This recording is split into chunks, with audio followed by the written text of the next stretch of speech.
Hi, as Laura said, I'm Justin Cowperthwaite, and I am a growth engineer at CircleCI. And about a year ago, I architected what I have since maintained and scaled as our current analytics infrastructure. And obviously, I'm here to talk to you tonight about what is in an event name. And I'm here to argue that is really everything. A consistent event naming taxonomy is really the cornerstone of developing a analytics infrastructure that you can easily ramp people up into and do quick analysis on. And so we'll start out by saying, why is naming important? Now, as a room of mostly software engineers and people who work with software engineers, I don't think it's very hard to convince y'all that naming is really important when we code. For example, everyone here who develops has seen this before. You're scanning through some code and you come up on some loop of a single variable name. You know, we're going through a list of C's and pulling out a C, and I have no idea what a C is. Basically, everything in CircleCI's domain has a name. We're pulling out the name here. So that doesn't tell me anything. So I have to traverse up the stack and waste time trying to figure out where this data is coming from so I can understand what's going on here. And even worse than unspecific names are when you come across incorrect names in your code. So to give you a bit of context on this, and I wouldn't bother reading it because I'm going to explain it, but at CircleCI, we sell two types of products, OS X containers and Linux containers. And so if I saw a paid containers function, which is what this is, I would assume it was the aggregate of both of those for an organization's plan. But if you read through the code here, you'll see the word Linux a bunch of times and never see the word OS X. It's because this only returns the Linux containers that org has access to. So this is incorrectly named. And if I saw this, my assumption would be different than what it actually returns. So I might code a bug or incorrectly assume what this is doing, which would take me time to reason about and figure out, and it's a waste of my time. It's something that engineers focus very specifically on, having specific names. But as important as that is in coding, I'm here to argue it's way, way more important in naming your analytics events. So first, I want to start out by introducing my friend, Kyle. Kyle is a data analyst at CircleCI. Today is his first day. He's very excited. And Kyle comes to CircleCI with the skills that we, interview our data analysts for. Skills in Python and SQL, the ability to crunch numbers effectively. What he doesn't have skills in is, for example, Clojure, what we develop in production, or really a desire to understand intimately the life cycle of our web applications. So when Kyle's doing data analysis, he really has two pieces of information. He has the event name and he has the event data. And if he can't discern the meaning from those two things, then he's kind of at an impasse. So it's Kyle's first day, and he wants to build his first funnel. So he builds a funnel that is, very important at any organization that has users. He builds a new user sign-up funnel. Now, he's looking through his event taxonomy, all the events that he has access to, and he sees two that would be good top-level events for his funnel he's building. He sees sign up button clicked and click sign up button. But the thing is, he can't really tell the difference between these two events. He looks at their numbers. Neither of them have zeroed out, so it's not like a legacy event thing. And so he doesn't know which one he should be using. And without being able to tell the difference from the information he has available to him, he has to go ask his friendly neighborhood developer, Justin. Now, Justin's a really nice guy, so when Kyle says, "Hey, Justin, can I get some help?" Of course, Justin's like, "Of course." So Justin runs off to go figure out what the difference between these two events are. And after 10, 15 minutes, he comes back and he goes, "Okay, Kyle, I figured this out for you." So sign up button clicked is when someone clicks on the sign up button in the header of our marketing site, while click sign up button is when they click the button in the middle of the page. They both do the exact same thing. They're named differently for I don't know what reason. I didn't write this code. Kyle doesn't care, so he just aggregates them. That's the top of his funnel and goes on with his life. Now that Kyle has his sign-up funnel constructed, he wants to get a baseline for user engagement metrics. So we're a CI provider. If you don't know what that is, we build people's code for them. So a good base level, he's looking through the event taxonomy again, and realizes a good base level for user engagement would be people triggering builds. He sees this event, build triggered, and he goes, okay, that would be a great baseline user engagement metric. So he builds out a retention graph, 30-day retention graph from the date of first sign up based on this event, and what he sees is really concerning. So Kyle's a smart kid, right? Kyle had a lot of offers from a lot of different companies, really thought that CircleCI was a great option. And this data is really making him question that decision.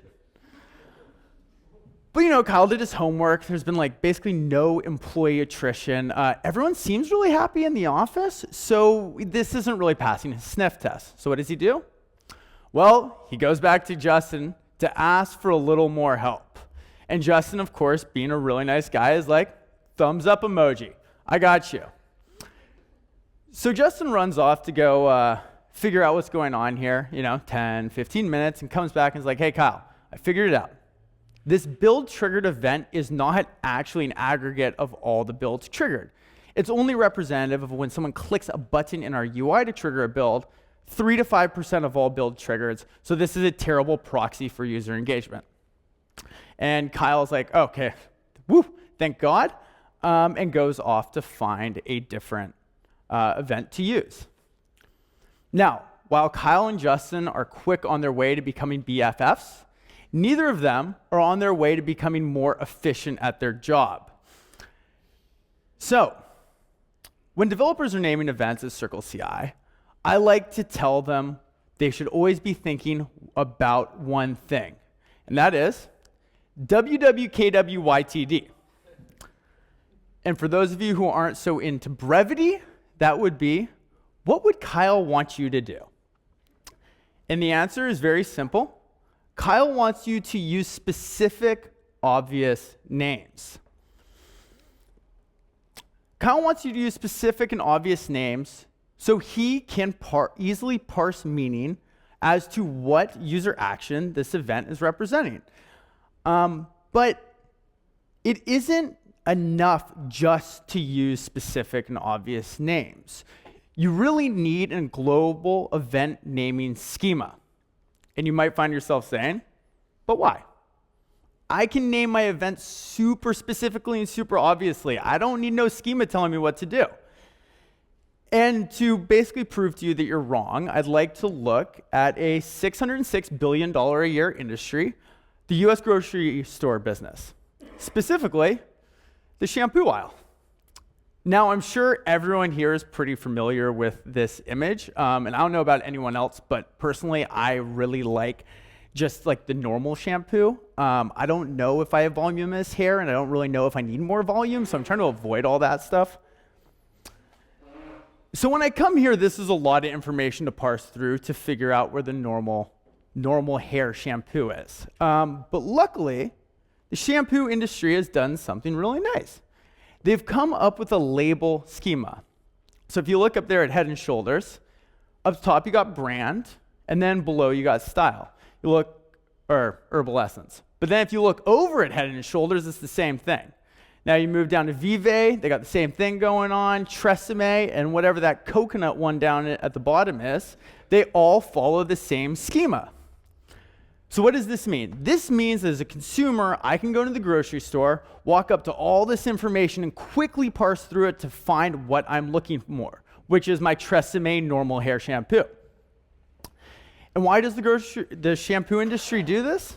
They do this because they know as a consumer, if you walk in here and there's information all over the place, you can't find what you're looking for, you're going to get fed up and you're going to leave. But the thing is, in data analysis, Kyle gets paid to do analysis. It's his job. So he can't really just give up and leave if things are confusing. So the more we can make his life easier by putting things in a consistent way where he can easily parse out data, the more efficient we're going to make him at his job. So a schema does two things. First, it ensures consistency across the taxonomy. And this gets to what I was talking about, ease of parsing out information. Kyle knows where to look for the information he needs. And secondly, it removes the possibility of analogous events, which is really important when you have two events that mean the same thing. It's hard for your data analyst to figure out which one they should use or if they should be using neither or both. So what happens when you follow a schema? Well, you get a happy Kyle.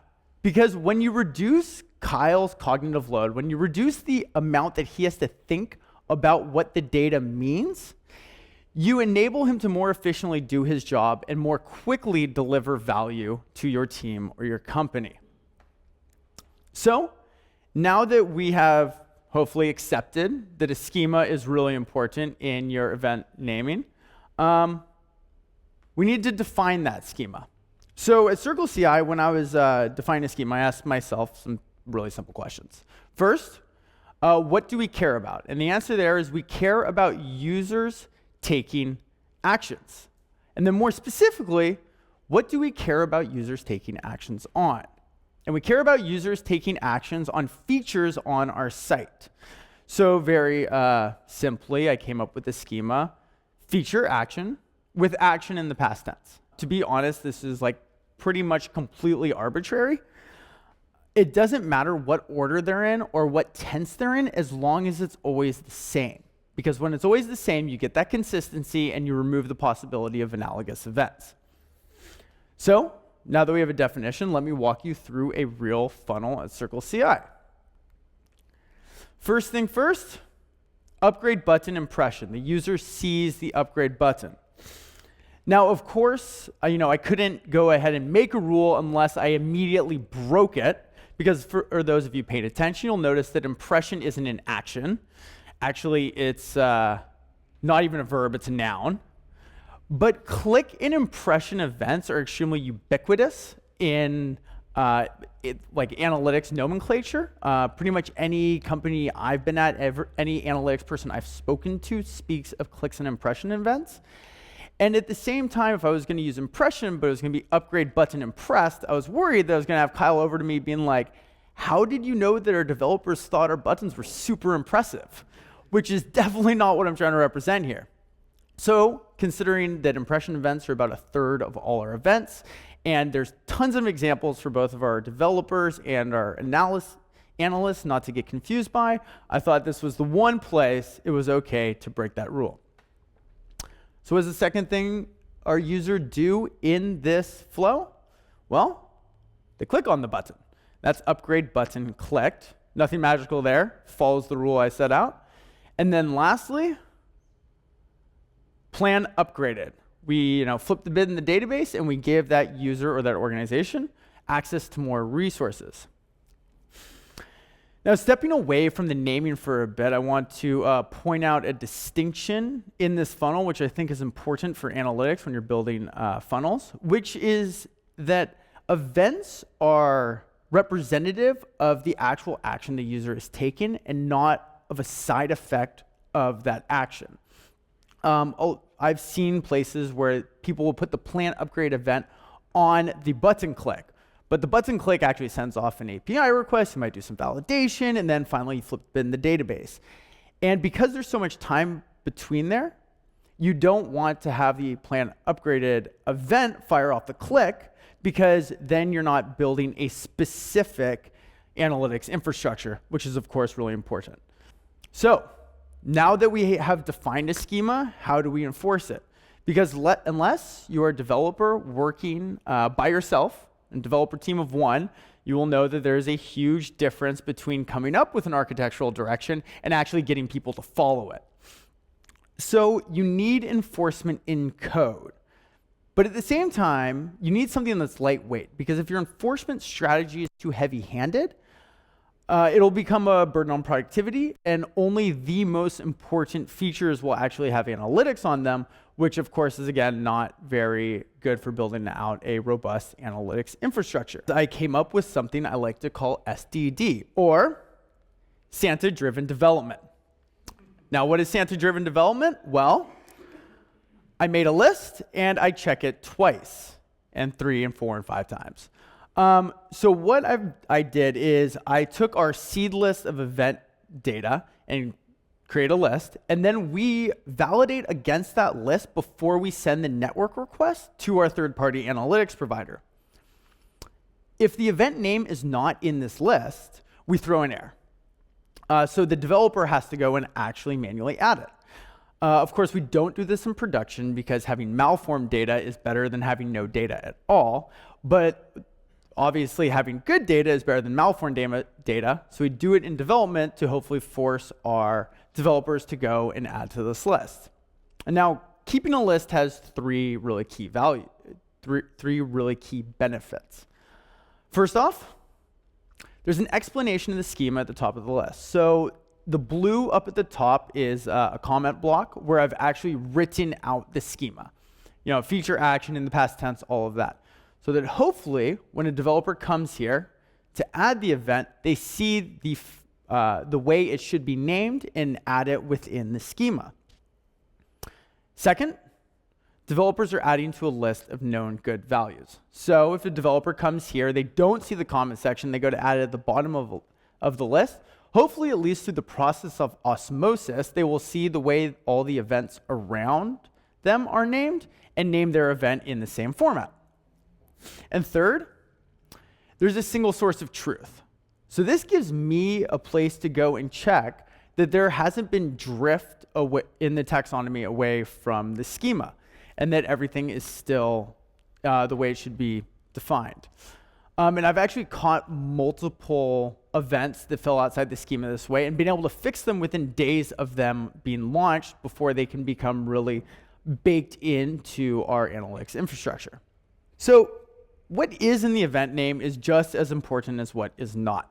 We've already gone over what is. It's the feature and the action. Now, what is not? Well, specifically the location information as well as all other mutable state. And the location information actually is a piece of mutable state, so I could have just said all mutable state, but location information is the one piece of information that shouldn't be in the event name that I constantly see developers adding in the event name, so I called it out specifically. Now, to see an example of what you should not do, I give you our event name wall of shame. Blue sign up button, header, enterprise page clicked. So that's 7 words. Sign up button clicked should be the event name, 3 out of 7. Been a while since I've been in school, but I'm pretty sure under a 50% is a failing grade. So where does it go? Well, it goes in the event data. For those of you not familiar with analytics, event data is a key value store that you get to set along with your event to your third-party provider as like a snapshot of whatever the state was at the time the user took that action. It's super important for segmentation and cohorting on the analysis end. Really important for getting more granular analysis and more detailed insights, kind of diving into the data. Now, the reason location should not be in the event name is it should be in the event data. And let me walk you through an example, a real-life example of exactly why that is. So back to Kyle's new user creation funnel. Let's pretend that the location name goes in the event name. The location data goes in the event name. So if Kyle's trying to create a new user creation funnel on our marketing site, he might have something that looks like this. Blog page sign up clicked, home page sign up clicked, enterprise page sign up clicked. These are all the different pages users can start the new user creation flow from. So he aggregates together all these events at the top of the funnel, and now he has this nice funnel. He gets to watch its performance, la-di-da. Now, our developer, Anne, she goes to add a new page with a new event. So she adds, new page, sign up button clicked. But she forgets to tell Kyle because Anne's super busy and trying to get this out really quick and then move on to her next ticket. So now, all of a sudden, Kyle's noticing that our signups are rising faster than he can see in the funnel. So he goes and asks around, he figures out what happened, and adds this to the funnel and continues on. Now, if all of the events were just one event, sign up button clicked, when Anne added that new page, she would have added this event on that button. It would have gone automatically tracked. And then if Kyle wanted to know where all these new signups are coming from, he just has to go and look at the location information in the event data. It's just a less brittle solution. So now we know what event data is and what you use it for, what goes in it. This one's easy. All mutable state. If you can get any piece of data consistently and accurately, put it in your event data, because with analytics, it's all about answering questions. And you never know what questions you're going to have tomorrow that you don't know about today. And having everything tracked can really be the difference between having a question and immediately having the answer at your fingertips, and having a question, having to roll out some new code, and then having to wait for 2 or 3 weeks while you gather the data. So just like our event names, our event data needs a schema. Take this, for instance. We got SSH build triggered, and SSH build is a feature we offer that a lot of our competitors don't. So Kyle thinks that people triggering SSH builds will correlate with people upgrading their plans, maybe even cause it. So he goes to join these two tables on the org column. These are SQL tables. And what comes back? Nothing. And so Kyle, does a show create table, goes and looks at some example data, the first couple rows, and realizes that the reason nothing comes back is because in SSH build triggered, org is indicative of the org name, while in plan upgrade, org is the org ID. So he has to either join org to org name or org ID to org. Again, this is non-obvious, and Kyle has now wasted time trying to understand the data rather than actually analyzing it. But at the same time, we can't have the sort of rigid schema that we have on our event names, because some of our events have custom event data needs. Take, for example, our invite teammates event. It has a num teammates property, which is the number of teammates that someone invited when they sent the invite teammates. That property doesn't make sense on most of our events. It's pretty specific to this one. So we don't want to have a schema that's so rigid that we don't have the breathing room to allow custom event data as needed. So how did we schematize our event data at CircleCI? Well, the first thing we did is we automatically tracked all the data we could. Right before we send the network request, we construct a map of event data in a consistent way every single time. And this gives us a baseline of like a global event data schema. And then we mutated that to allow it to add custom properties as needed, so that developers, if needed, could add custom data. So automatically tracking all the data. How did we actually do this? Well, at CircleCI, our front-end web app is powered by Ohm, which is a closure script wrapper over Facebook's React. And the way Ohm works is it's powered by a centralized map, nested map of data, which we call the app state. So before we fire, as we fire an event, before we send it over the wire, we get all the information we can consistently and reliably get and know is correct out of that state, create our event data map, and send it over the wire with our event. But there are actually edge cases where this doesn't work. So this is our branch picker. Now, the first thing you need to notice about this page is the fact that it is not in the context of an organization or a project. This is your dashboard page. It shows all your orgs, all your projects. So it is org and repo context list. But this link, the Justin test org C Python link, has a specific org and repo context. So we need a way to, in these specific edge cases, for the developer to overwrite the incorrect event data that we're automatically generating. So the way we did this is, and don't bother reading this, I'm just going to kind of walk through it. What we do is we allow the developer to pass in a map of properties that we then add to and overwrite the auto-generated properties. So this solves both the problems of allowing the developers to add custom data and allowing the developers to fix edge cases as they arise. So we still have our global baseline event data schema, along with the ability for developers to add custom event data and fix edge cases as they arise. So, in case this was too long and you didn't listen, summary has 3 points. First, consistency is king. It reduces cognitive load on your data analysts and promotes ease of understanding of your analytics taxonomy. Second, a schema helps ensure consistency for both the event names and the event data. And third, the schema must be enforced in code so it is neither purposely or accidentally ignored, but it also has to be lightweight so it does not hamper developer productivity. And that's all, folks. If anyone has questions, I don't know if we have time for questions, but we'd be happy to take some. Otherwise, I'll be around afterwards and happy to talk to anyone. And if you want a more detailed, deep dive into the implementation and the problems we have seen since we've tried to scale this infrastructure, there's a blog post on CircleCI, CircleCI's blog, where I go into much more detail on all of this. Thank you.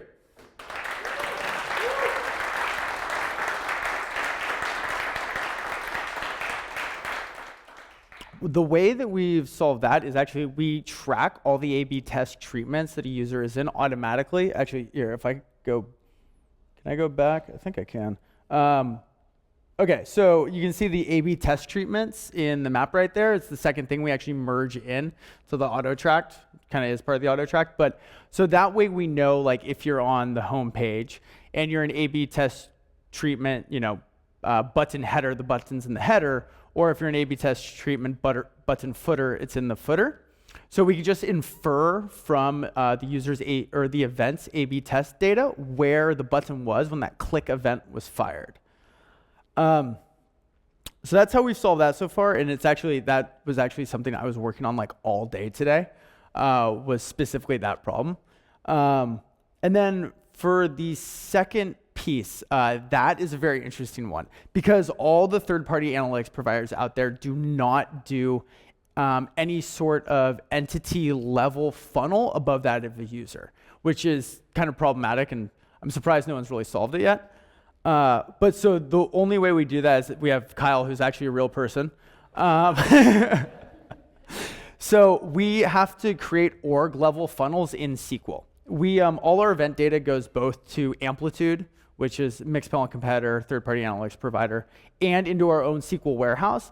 And while we can do a lot of the more standard stuff in Amplitude, because of the fact that users don't upgrade, orgs upgrade, we need to do some of our more, I guess, B2B specific analysis in SQL, just because there's not a good solution in the market. We actually, this will be a plug for them, but we use Segment, who are awesome. Segment Suite. So yeah, we just like turn on the data warehouse and they just give them the creds and they just shove all the data there. So they do everything for us. One integration, it's a really great product.